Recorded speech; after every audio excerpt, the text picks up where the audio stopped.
Hello, this is Mama Bear, and today I'm reading When Peter Rabbit Went to School.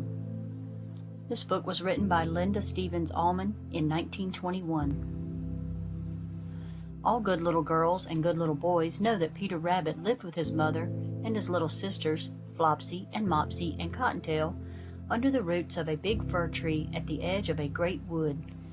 It was a splendid house, just as warm as toast in winter and lovely and cool in summer. And oh my, what a happy family they were. Flopsy and Mopsy and Cottontail were as good little rabbits as anyone would want to see, but Peter was always full of mischief. He played so many pranks and got into so many scrapes that old Mother Rabbit was always afraid that something dreadful might happen to him someday. It seemed that Peter always wanted to do the very things that his mother had forbidden him to do. She had often warned him never, never, never to go near the well in Mr. McGregor's barnyard, but one day disobedient Peter walked right over to the well and climbed up over the side to see how it looked, way down deep in there. He must have leaned too far over, for all of a sudden in he went, head over heels, down, down, down. And then where do you suppose he found himself? In the well bucket, which was way down deep in the well, right on top of the water. He was frightened almost out of his wits, for when he peeped over the edge of the bucket, all he could see was the mossy sides of the well, and when he looked up, all he could see was just a tiny speck of daylight above. He crouched down in the bucket, and when he thought of his mother and his good little sisters at home under the fir tree, he began to cry. He must have cried himself to sleep, for after a while, when he looked up, he could barely see the speck of daylight, and so he thought it must be night. He felt dreadfully sore and cold, and he wondered if he would ever get out. And while he was wondering, there was a tug at the rope, and then up went the bucket so quickly that when it reached the top of the well, Peter was dumped right out on the ground before he could say Jack Robinson. And then whom should he see there but Mr. McGregor? Peter was so frightened that he took to his heels and ran for dear life out of the barnyard and into the garden among the cabbages. Mr. McGregor ran after him, waving a watering can and calling, "Stop, thief!" But Peter was soon out of sight and did not stop running until he reached home and fell into the arms of old Mother Rabbit, who was standing in the doorway. When Peter had told her all about his adventure, old Mother Rabbit was so glad to have him back home again that she forgot all about punishing him for his disobedience. And Peter promised her faithfully that he would never go near the well again. Mother Rabbit never left home without wondering what Peter would do next, so at last she resolved to send Peter and his sisters to school. But she never did anything without first consulting Uncle Jack Rabbit, for ever since Daddy Rabbit, the children's father, was put in a pie by Mrs. McGregor, she had always asked Uncle Jack's advice upon all matters.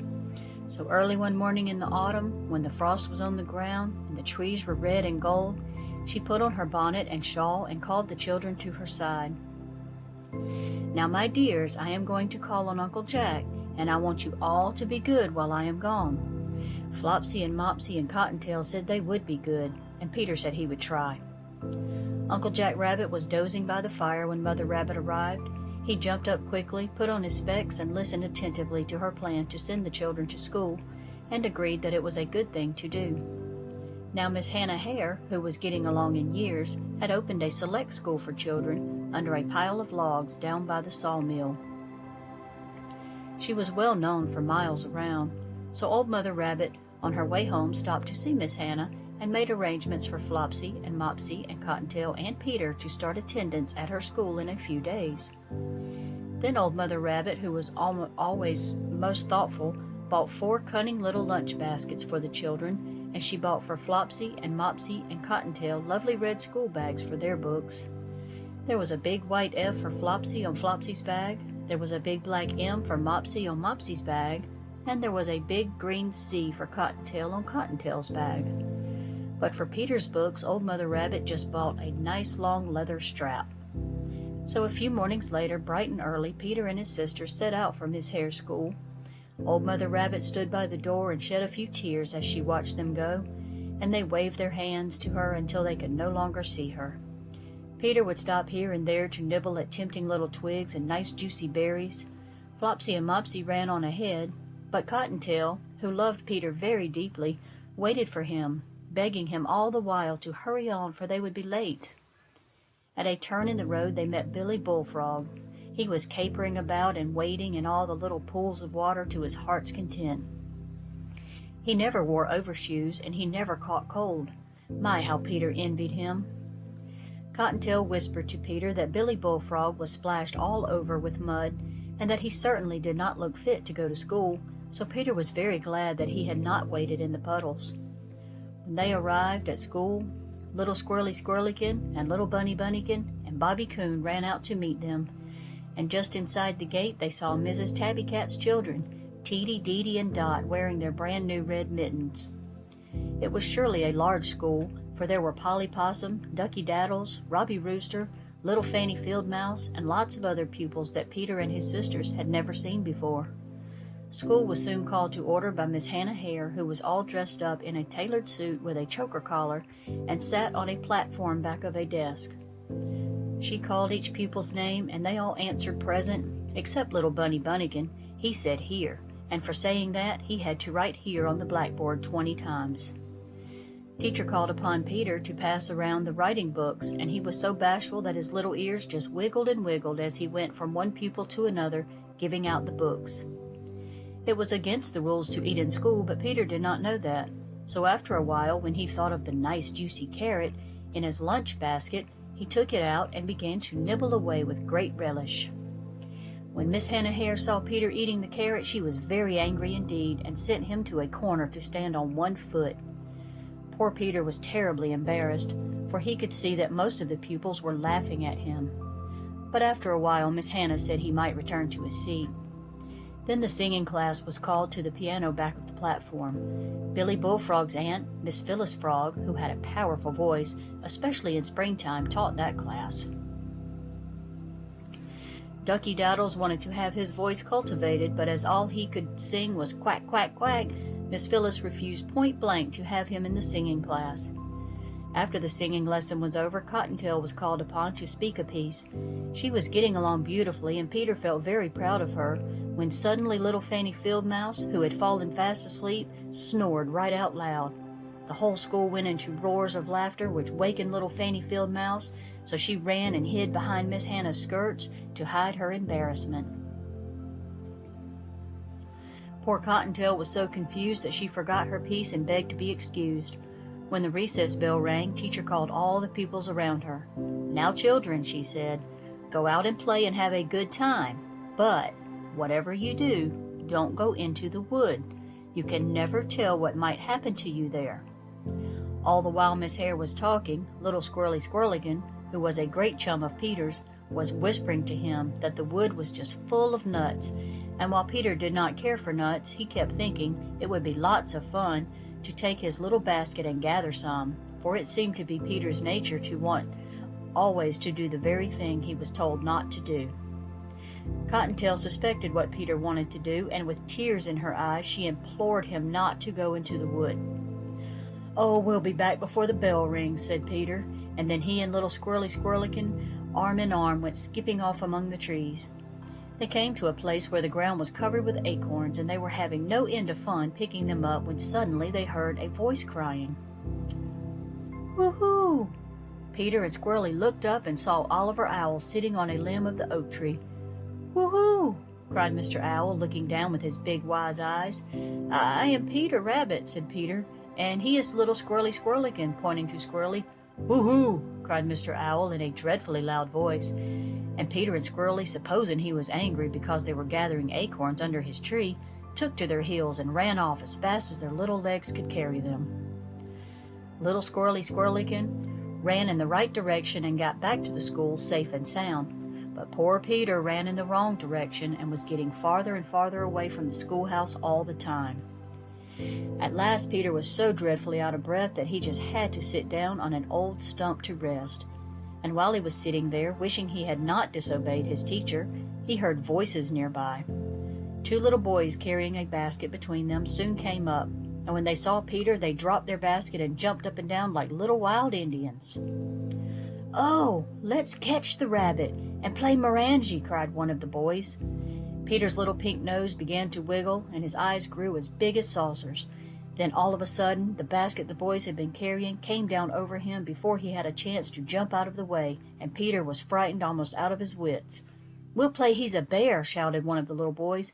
"No, sirree," cried the other, "he's a lion." And while they were arguing over whether Peter should be a bear or a lion, they knocked over the basket, and Peter made his escape and scampered off as fast as his little legs would carry him. When little Squirrely Squirrelican came back to school without Peter, Miss Hannah Hare was very much alarmed, and she ordered little Bunny Bunnikin to ring the schoolhouse bell just as hard as he could, and she sent Billy Coon and little Squirrely Squirrelican to search for Peter all along the edge of the wood. Flopsy and Mopsy and Cottontail were in so much distress that they were given permission to stop studying until Peter returned. Poor little Cottontail put her head on Miss Hannah's shoulder and sobbed as though her heart would break, for she was afraid Peter had either been eaten up by a bear or had fallen into Mr. McGregor's well again. After a while, when Peter found his way out of the wood, he came to a strange little house with a thatched roof.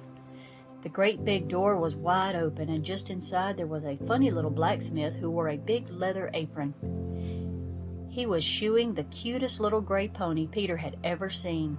"My," said Peter, "I wish I could ride your pony." "Maybe you might," chuckled the blacksmith. "Suppose you ask that little girl yonder if she will let you ride her pony." Peter turned quickly around, and whom should he see sitting on a stool in the corner but the little girl with the brown curls who had taken him home one day in her red automobile. The little girl was so glad to see Peter that she jumped up and gave him a hearty hug. Peter was impolite enough to cry ouch, for as a matter of fact he did not care about being hugged. When the blacksmith had finished shoeing the pony, the little girl said, "Peter might ride the pony up and down for a while." Peter's heart went pit-a-pat, but he wanted so much to ride Pony back that he wouldn't let on that he was the least bit afraid. So the blacksmith said, "1, 2, 3, and up goes he," as he placed Peter on the pony's back. "Hold on to the reins, Peter, and don't jerk," said the little girl. But Peter must have jerked the reins a little bit, for the pony started off in a great canter, running around in a ring. "Stop!" cried Peter, but the pony didn't stop. Poor Peter expected to tumble to the ground at any moment.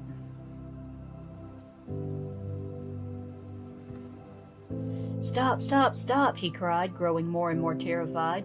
But round and round the pony galloped. Then the little girl called very softly, "Stop, January!" And would you believe it, January stopped still at once and then walked meek as a lamb up to the blacksmith's door. "Oh, Peter!" cried the little girl when the blacksmith lifted Peter from the pony's back. "You were afraid." "Not much," said Peter, taking on a brave air now that he was safe on the ground. "Anyway, I won't be afraid at all next time." The little girl smiled at that, and the blacksmith just roared with laughter, for he knew that boys never like to admit that they are afraid of anything. Suddenly Peter clapped his little hands over his mouth, and he looked so strange that the little girl shook him by the shoulder. "Dear me, what is wrong with you now?" she asked. "Oh my, oh my, oh my," wailed Peter. "This is recess, and I forgot all about it, and I will be late, and teacher will punish me again." "Oh, do you go to school?" inquired the little girl. "Yes, indeed," said Peter, looking very important. "Well, I'll drive you to school if you will show me the way," said the little girl. So the blacksmith put January to the cunning little yellow pony cart, and the little girl got in, and Peter hopped in beside her, and away they went trotting over the road until they came to the sawmill. Peter thanked the little girl over and over again for her kindness in bringing him back, and the last she saw of him was the tip end of his little white tail as he ran under the pile of logs. Miss Hannah Hare and all the scholars were anxiously awaiting Peter. Miss Hare thought at first she really must punish Peter for going into the wood, but when he told her all about Mr. Oliver Owl and the little boys who wanted to make believe he was a lion or a bear, and about the funny blacksmith and January and the kind little girl, she did not have the heart to punish him. When school was dismissed that afternoon, Peter stole up to Miss Hannah Hare and whispered a promise in her ear, and the promise was that never, never, never again would he run off into the wood. Then the bell rang, and the pupils shouted and jumped as children will shout and jump when school is dismissed, and away they all went scampering happily homeward, at least all except Ducky Daddles, who remained behind to tell Miss Hannah Hare that Peter was entirely too venturesome. That is the end of our tale of Peter Rabbit going to school. Thank you for listening. I hope you enjoyed it.